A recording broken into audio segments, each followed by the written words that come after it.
Bueno, invitado de lujo. Ahora sí, Ahora sí. Invitado de lujo. Vos sabés que lo teníamos agarrado a Diego acá. Porque yo venía hablando y él quería meter un bocado y se estaba volviendo loco. No lo puedo evitar. Fue tremendo, pero se nos iba, se estaba casi levantando la silla, fue tremendo. Bueno, te cuento, mirá, hablamos un poco de la trayectoria de Diego. Diego ha ocupado roles claves en algunas de las empresas más influyentes del sector. Actualmente es director de operaciones de GenNet, la fintech del Grupo Santander, donde lidera innovación en pagos digitales. Además, fue gerente de operaciones en Mercado Pago, ayudando a expandir una de las plataformas más importantes de América Latina, y también ocupó un rol estratégico en la Agencia Argentina de Inversiones y Comercio Internacional, algo que no tienen por qué saberlo, probablemente no lo diga, pero era un lugar donde se ayudaba muchísimo a las empresas, desde un lugar de cómo enseñarles, empresas argentinas y sin ningún tipo de repago, a cómo hacerlas más eficientes para que algunas que no ganaban dinero empiecen a ganar dinero. La verdad que fue una experiencia, cuando él me lo contaba, que era extraordinaria. Esto no se limita solo a la industria, también en el mundo académico. Diego es director de la maestría en fintech del ITBA, donde forma líderes del sector y es profesor de innovación y modelo de negocio de fintech.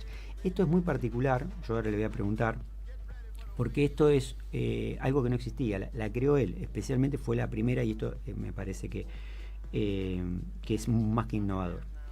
Tiene formación obviamente en economía, en finanzas, donde lo he conocido, hicimos una maestría juntos en el SEMA.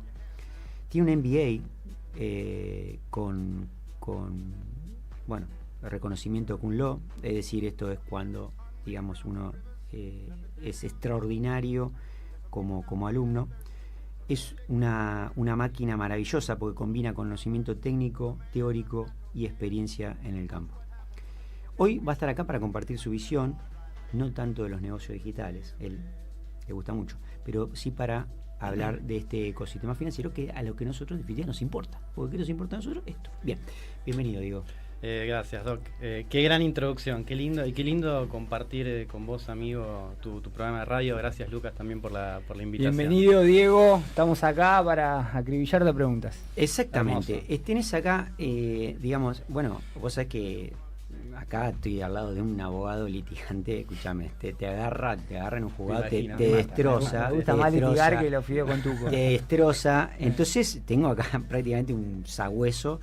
Pero la primera parte de nuestro programa la dedicamos a conocer al invitado, ¿no es cierto? Porque obviamente que es muy importante lo que tenés para decir, no tengo dudas, de hecho me consta, pero a nosotros nos interesa mucho conocer al invitado.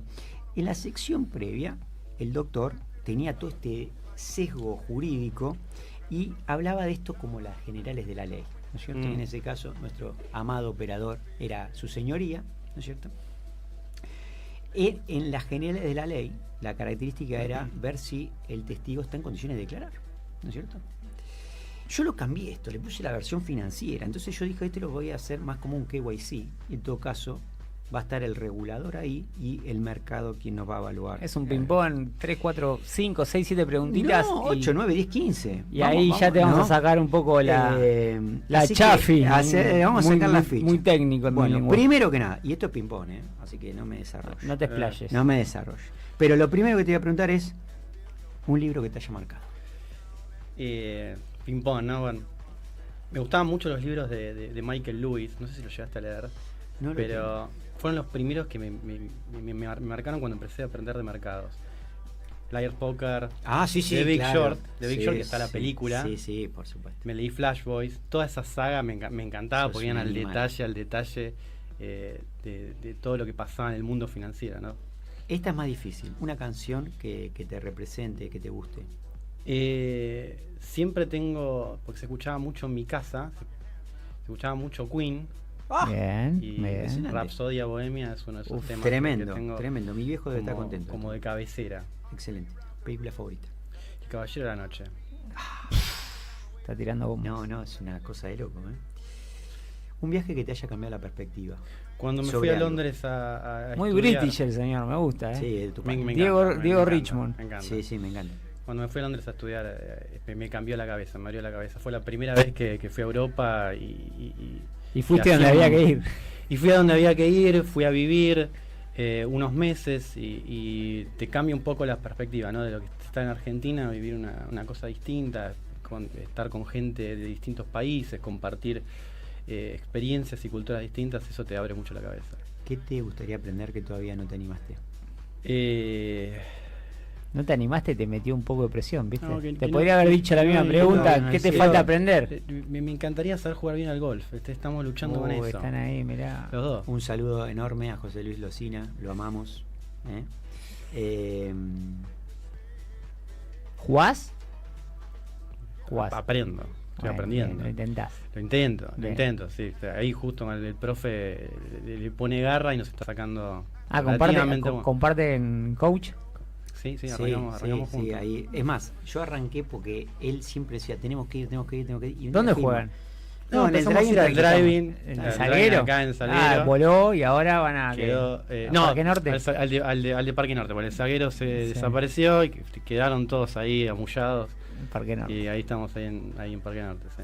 ¿Cuál es el momento más desafiante de tu carrera hasta hoy? Que dijiste, bueno, che, realmente esto... El más desafiante... toda la escalada en Mercado Libre fue sumamente desafiante. Escalar en 2019, toda la operación de Mercado Libre fue heavy. ¿Cómo te gustaría que te recuerden? Ahí me encantó la respuesta espontánea de nuestro querido amigo Luis. No hay Pauli. Que seguirlo a Luis en nada. Pero te digo por qué. Luis metió un Fernet. Tiene un asado con Fernet. Pero eso lo tiró como espontáneo. Ahí nos está tirando corazoncitos en Instagram. Pero a mí me gustó. Primero porque es como una respuesta humilde. Atrás en el fondo dice, bueno, ¿sabes qué? Quiero que me recuerde a mi familia, a mis amigos, y no quiero mucho más. Una respuesta políticamente correcta. Sí, es políticamente correcta y creo que está buena porque es lo necesario. ¿Viste? No digo, yo quiero que me recuerden una estatua o quiero que me recuerden por el libro que escribí. No, es algo... Mirá que son tipos como Lucho que tienen experiencia, súper exitosos. Te tiran esa. Asado con Fernet, esto me gustó. Bueno, misma bebida también, asado con Fernet. No, a mí Fernet no me gusta, pero bueno, el asado solo. Asado con vino. Dame el asado con vino. Asado con vino. Yo te voy a decir una cosa. Acá me acaba de escribir la community manager, me dice, flaco, ponete a laburar. Así que voy a empezar. ¿No estaba con Burnout? Todavía no. Va a estar en unos días. Y después voy a estar con Burnout yo. Le quedan las últimas baterías. El 1 de abril dijo que se quema, ¿no? Sí, se quema del todo. Hay que quemarla acá, los últimos 15 días, hay que sacarle todo. Hablemos cosas serias. No, muy interesante. Pero digo, un poco yo te traía, y esta es la perspectiva por una de las primeras cosas que estoy viendo acá en la macroeconomía, todos estos desafíos. Nosotros teníamos un año pasado en donde mirábamos dos cosas concretamente. Una era qué pasaba con la inflación, qué pasaba con el mercado, con el empleo en Estados Unidos, y a partir de eso tratamos de animarnos y descifrar cuándo Jerome Powell iba a bajar las tasas. Hoy cambiaron las cosas. Ya cambió todo. Siempre dice mi amigo Martín Estea, el mercado es monotemático, y ahora todos miramos en base a Trump. Y yo lo que quería preguntarte es un poco cómo estás viendo este fenómeno. Partiendo un poco de lo que comentás, o sea, hasta el año pasado, demócratas en el gobierno, época de tasas altas, ya la economía empieza a tener algunos desquebrajes por una cantidad de tiempo considerable con tasas muy altas, y después de haber tenido una suba de las más altas, creo que es la más alta en términos de velocidad de la historia de Estados Unidos. No la más alta en nivel, en la época de Volcker, en los 70, pero sí en velocidad.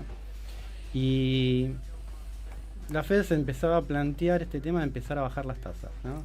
Estábamos en ese punto, viendo cuándo, analizando información muy seguido, viendo cuándo. Aparece Trump, te empieza a poner, yo creo que al menos son dos variables nuevas. Tema tarifas, que creo que es el más importante, y tema Doge, por otro lado. Lo comentabas en la editorial, vamos uno por uno si querés. Tema Doge, que toma también mucho de lo que estamos haciendo acá con Sturzenegger, ¿no? Tema Doge, hoy estaba leyendo un informe de Morgan Stanley al respecto de esto. Están haciendo una estimación que más o menos se podrían llegar a cortar más o menos 250 billions a 500 billions de gasto. Hay que entender que, para dar un poco de contexto, porque si no es difícil de entender, el déficit fiscal que tiene Estados Unidos en un porcentaje del PIB es prácticamente el 6%. Es muy grande, es muy alto. Obviamente no es lo mismo que un país que, como el nuestro, es mucho más chico, se estabiliza mucho más fácil. Pero es el 6%, es 1.8 trillones de dólares. Entonces, poder recortar 250, 500 billones es algo bastante considerable. Sumale a eso, antes era lo que iba a hacer Doge era para hacer waste and fraud, es decir, sacarlo el gasto ineficiente y el fraude, como lo que descubrieron en USAID. Sí, eso para los que no están en tema, pero digo, había una corrupción, digo, sigue habiendo, pero digo, la corrupción que encontró es descontrolada, o sea, uno se asusta de Argentina. Sí. Tipos que estaban hace 300 años muertos y sigan cobrando algún tipo de plan. ¿Y quién la encontró? No, digo, esto empezaron a mirar, Elon Musk y había empezó a hacer ese laburo. Tipo de agencias como USAID que tenían ONGs atrás que desperdiciaban plata, eran fondos que no tenían un fin realmente que ayudara a alguien como se planteaba la agencia. Sumale a eso, lo comentaste, los recortes en el empleo federal, pero hay algo más que impulsa aún más la ralentización por ese lado, que es el hiring freeze, o sea que están dejando de tomar empleados públicos. Entonces, toda parte de Doge, que antes parecía una cosa más chica, parece que es un tema más grande. Después se le sumó tarifas. Estábamos tranquilos, apareció el Trump del 2018 de vuelta, pero como recargado, porque antes en 2018 habíamos tenido varias rondas de aranceles a China, otra vez los aranceles al acero y al aluminio, ahora con sus principales partners comerciales. Para que tenga una idea, hay la audiencia también de cómo es el comercio de Estados Unidos. Los principales partners de comercio de Estados Unidos es China, Canadá y México. Entre los tres, más o menos, hacen el 42% de todo el comercio que tiene Estados Unidos. Entonces, si vos le pones aranceles, el impacto es muy grande. El impacto no es menor. El impacto normalmente viene de dos partes. Viene primero un impacto de precios y después viene un impacto en la actividad. Por ejemplo, México y Canadá, ¿qué es lo que más le venden a Estados Unidos normalmente? Le venden autopartes, automóviles, maquinaria. Entonces va a venir el impacto por durables, seguramente. ¿Y cómo se estima ese impacto? Bueno, mismo informe, que estaba muy bueno, dicho sea de paso, ya están empezando a hablar y esto podría impactar entre 0.7 puntos a 1.1 punto del PBI del crecimiento del PBI para este año. Pensemos que Estados Unidos terminó más o menos con una tasa de crecimiento del PBI de 2.9, ya se empieza a hablar de que va a terminar en 1.5. Entonces, vos, Doc, hablabas de recesión. Yo no sé si estamos en recesión todavía, y ahora te cuento por qué me parece que no. Pero sí estamos hablando de lo que ellos le dicen un slowdown, una desaceleración. Igual, de todas maneras, en algún punto lo que puede pasar es que tenés un efecto estadístico ahí que le va a jugar en contra. ¿No? También, porque cuando se empieza a comparar, digo, contra el año pasado, y si el año pasado se emitió un montón de... Digo, ahí va a tener un tema, ¿no? También, a ver, pero bueno, te empieza a pegar por estos dos lados y ya empezamos a hablar de una desaceleración. Vamos a ver hasta dónde llega. El mercado, por ahora, ¿qué te hizo? Te hizo una corrección, como normalmente hay, para que se entienda. El mercado normalmente, estas correcciones de 10% son relativamente normales. En el año tenés 1, 2 o 3, tenés estas correcciones. La velocidad siempre impacta, ¿viste? De hecho, no está ni siquiera cerca del promedio. No, normalmente tenés por ahora estamos ahí, no sabemos si va a ser claramente peor. Sí. Pero normalmente cuando vos tenés una recesión, lo que ves, el priceado en el mercado es distinto. ¿Qué vas a ver? Lo vas a ver en los spreads de créditos, las tasas se están manteniendo en alrededor del 4%, todavía no se inmutaron demasiado, lo cual vos verías si realmente es una recesión, ¿qué pasa? Las tasas bajan. ¿Por qué también? Porque estarías empezando a pricear que la Fed se va a tener que mover. Y todavía no estás priceando tanto. Entonces, y en recesión el mercado te cae 10%, no, normalmente entras es un bear market de unas caídas que nosotros se considera en el mercado un bear market cuando el mercado cae desde la punta más de un 20%. Entonces todavía estamos como en lo que se está apreciando es esta desaceleración, que viene un poco por este lado. Tasas altas por mucho tiempo, tarifas y en cierta medida Doge. Powell hablaba el año pasado, ¿no? Decía, bueno, yo me animo a pensar en esta desaceleración, pero Powell hablaba de un soft landing. Entonces la crítica siempre es decir, bueno, esto se va a hacer un soft landing o no, con una tasa 5 o a 4,5.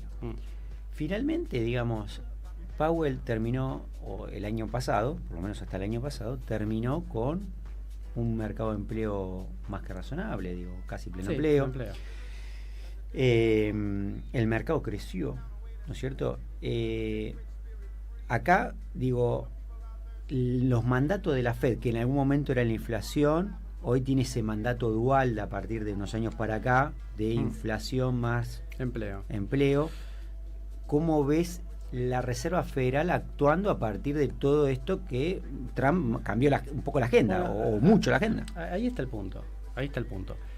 Esto te pone a la Fed en un lugar incómodo, en un lugar que no tenía hasta hace poco, que no tenía estas variables que se le acaban de sumar. Venían con tasas altas, pero venían analizando la información de mercado muy cerquita, venían viendo cómo iba la inflación, si bajaba, si no. Dicho sea paso, el tema de la inflación, y lo comentabas en la editorial, la inflación dio bien en febrero, por debajo del esperado, pero también esperemos que, si bien la tendencia sigue a la baja, a mitad de año tengamos el efecto en inflación de las tarifas, porque no es menor, son tus principales socios comerciales.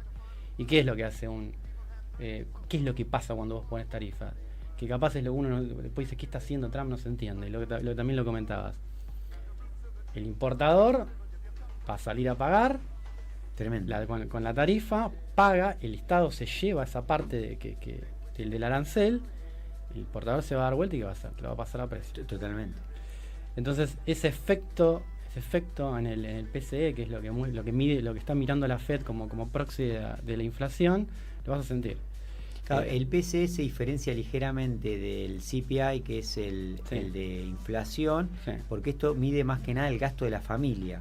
Claro, este es el IPC, como el IPC nuestro, tiene una canasta fija, con pesos fijos.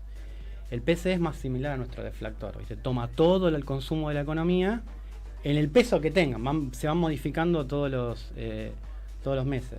No sé si el consumo de carne aumentó, va a pesar más, y si disminuye va a pesar menos. En cambio, cuando vos tenés un índice del estilo IPC o el CPI en Estados Unidos, es siempre la misma canasta con siempre los mismos pesos. Entonces a veces tenés efectos, como por ejemplo la parte de shelter en Estados Unidos, que son los alquileres, que tienen un peso muy fuerte. Cuando miras el PCE no lo ves tanto, es menos volátil, por eso a la Fed le gusta un poquito más. Ahora, volviendo a la pregunta, ¿a dónde pone la Fed? Bueno, ¿a qué mandato? Lo dijiste, ¿a qué mandato va a seguir? ¿Sigue el empleo o sigue el mandato de inflación? Si se pone más duro con la inflación, decimos, voy a tratar de proteger la inflación, y no recorta, se mantiene, y bueno, ahí puedes tener un tema de la desaceleración que se complique un poco más.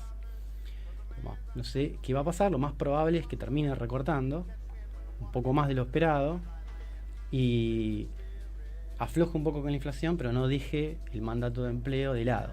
Eso es lo que espero que pase. Y eso creo que es lo que está preciado, porque si el mercado no estuviese preciando eso, y como bien dijiste también, el mercado trae a precios las expectativas que tiene a futuro, hoy. Si el mercado estuviese preciando eso, no estaríamos hablando de una corrección del 10%, las tasas a 10 años no serían el 4%, etc. Pero vamos a ver cómo evoluciona eso, ¿no? Digo, acá detox que hablaba Scott Bessent, vemos como un paralelismo en Argentina. Digo, lo veo en Dodge, lo veo en, por ejemplo, esta estrategia del presidente Milei, diferente a la de Macri, porque Milei hace un ajuste, si querés, más brutal, y posiblemente llega a las elecciones creciendo. Sí. Digo, ¿estará Trump copiando un poco también el sistema, como copió Dodge, como copia otras tantas cosas? Bueno, claramente. ¿Trump copiando a quién? ¿A Milei? Sí. Es un montón.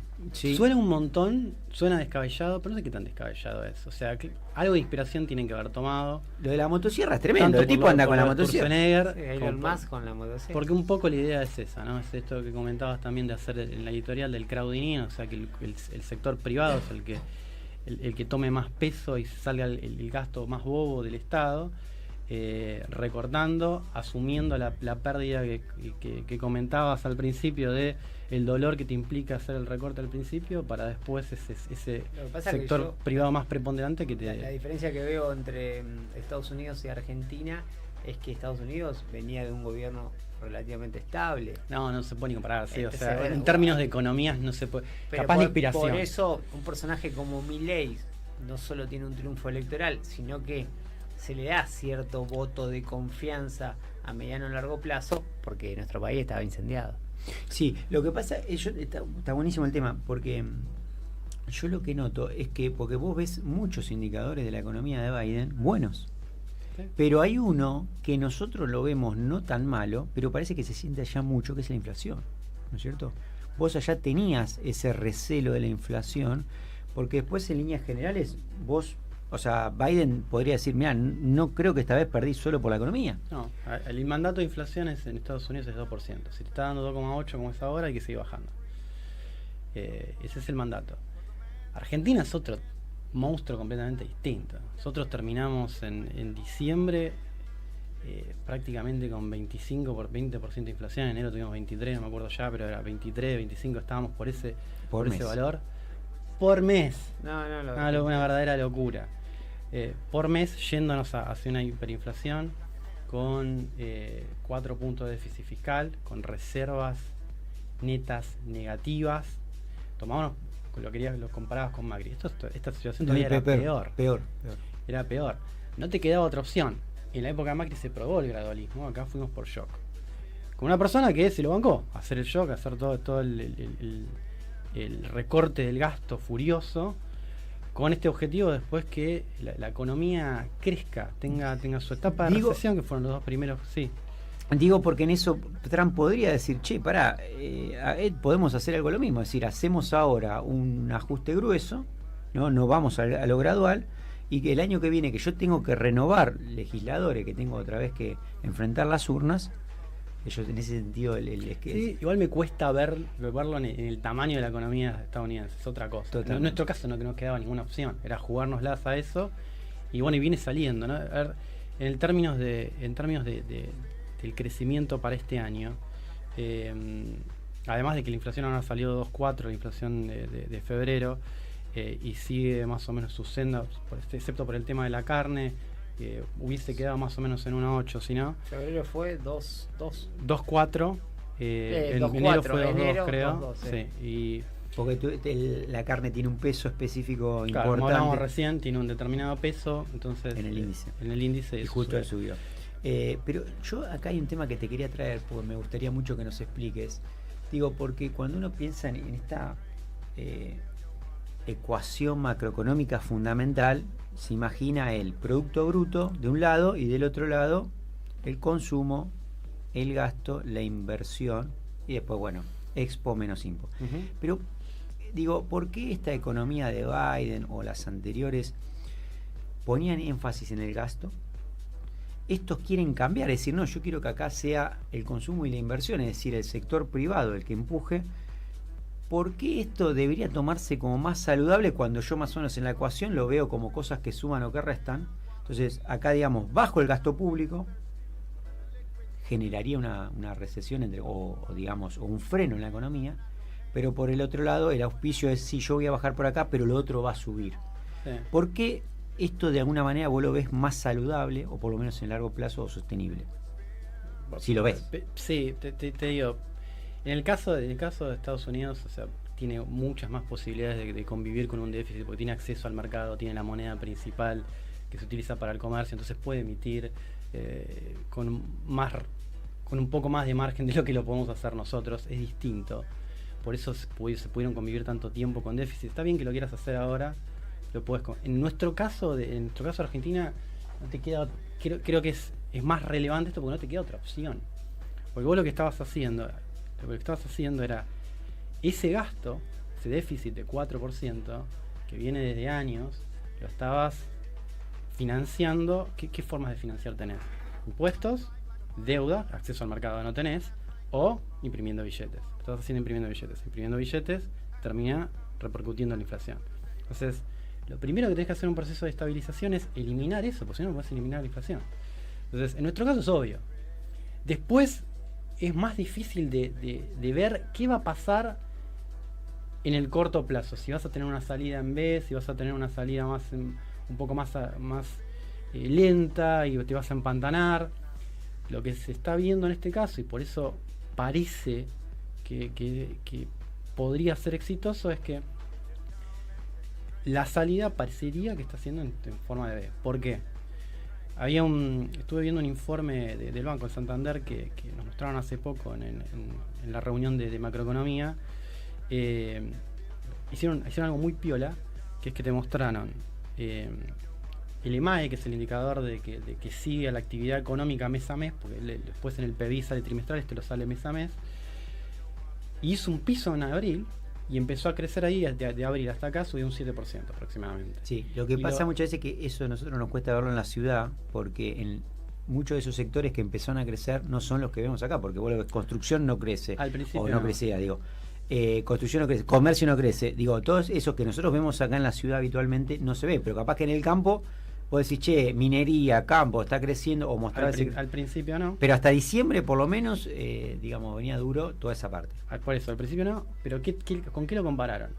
Lo compararon con la salida de otras recesiones, el mismo EMAE, y lo que estaba dando que otras salidas tuvieron muy recesiones de Argentina. Recesiones de Argentina desde el 1994, creo que hasta el 2010. Excelente. ¿Cómo habíamos salido? Y la forma era mucho más aplanada que esta que está saliendo más en B. Los salarios se recuperan, el crédito está empezando a aparecer. Entonces, desde ese punto de vista, lo que primero impacta capaz a un sector como el agro y le impacta negativamente a un sector como la construcción porque se va a la obra pública, eventualmente se empieza a ver en el resto de la economía. De hecho, para este año se espera en consumo un crecimiento del 5%, esperado, en el PIB del 5%. Entonces, ya vamos viendo otra mecánica. Pero digo esto que... No es la pipa de Nike, como dijo en las legislativas. Está buena la de la pipa de Nike.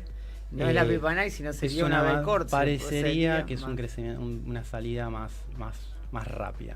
Pero de alguna manera... Perdón. Sí, no, dale, me interesa. Obviamente tiene muchos if esto. Depende de qué. Y el acuerdo con el fondo tenés que cerrarlo con éxito. Porque tenés ciertas vulnerabilidades. Vos, cuando tenés un proceso de estabilización, esto lo hablamos, ¿te acordás? Lo hablamos hace un año atrás en un bar, que fuimos a tomar un café. Se te da un proceso de apreciación. Apreciación del tipo de cambio real siempre pasa. El tipo de cambio nominal queda fijo, el tipo de cambio real se aprecia, nosotros sentimos las cosas como más caras y cuando vamos a comprar afuera nos parece todo barato. Eso es lo que pasa ahí. Pasa eso y tenés la cuenta corriente que te empieza a generar alguna vulnerabilidad, ¿no? Te empieza a salir te empiezan a salir dólares. Porque empezamos a comprar cosas del exterior, porque empezamos a importar más. Empezamos a importar más. Empezamos también a liberar importaciones, entonces la salida de dólares se pone un poco más intensa con ese tipo de cambio tan apreciado. Entonces lo tenés que empezar a manejar. Y eso es una de las vulnerabilidades que tenés. ¿Cómo lo manejas? Bueno, la cuenta corriente, que es lo que entra de Expo, la salida y entrada de dólares de Expo menos Impo. La otra pata que financia eso es la cuenta capital.